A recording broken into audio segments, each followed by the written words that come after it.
Culture Média. Philippe Vandel. Dans un instant, nous recevons l'ancien footballeur, désormais documentariste Olivier Dacour pour son doc justement Le Crépuscule des champions. Mais d'abord, c'est l'heure de notre champion à nous, les télescopages de Bruno Donnet. Bonjour Bruno. Bonjour Philippe. Tous les jours Bruno, vous analysez ici les productions médiatiques et ce matin, vous avez choisi de pointer votre télescope sur l'une des émissions phares de la chaîne M6, Patron Incognito. Oui, et si j'ai choisi ce programme Philippe, c'est parce que l'épisode qui a été diffusé avant-hier ne s'est pas déroulé exactement comme d'habitude et parce que j'y ai vu un symbole d'une saisissante ironie. Je vous raconte. Alors, Patron Incognito, c'est une émission dont le principe est simple.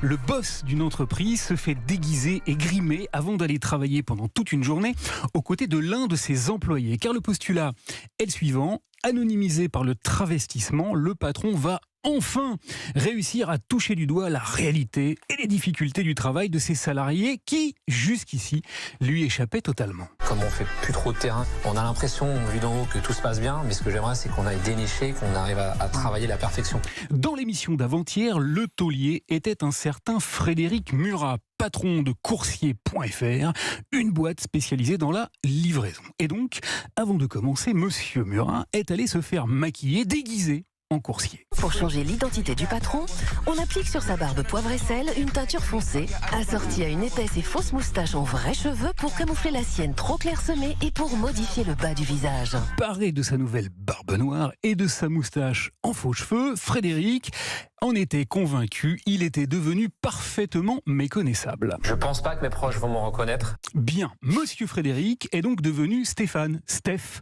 un coursier débutant que la production de l'émission, prétendant effectuer un reportage en collaboration avec Pôle emploi pour justifier la présence de sa caméra, a collé dans les pattes d'un livreur chevronné qui circule à vélo. Le hic, c'est qu'après à peine quelques tout petits tours de roue et de caméra, l'employé a tout fait dérailler. Je t'appelle vraiment Steph ? Tu t'appelles vraiment Steph, a-t-il glissé à Frédéric avant de fendre l'armure pour de bon. Je t'appelle Fred.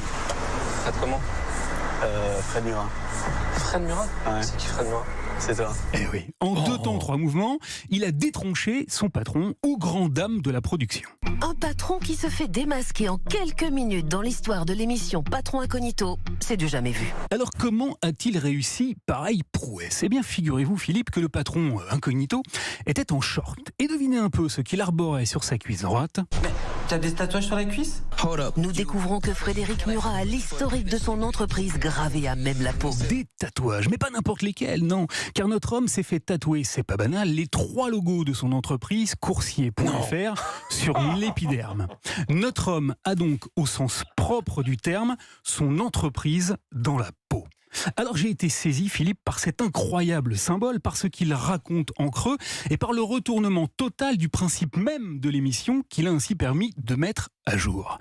Car que s'est-il passé en vérité ? Eh bien, nous avons assisté à une séquence façon arroseur arrosé.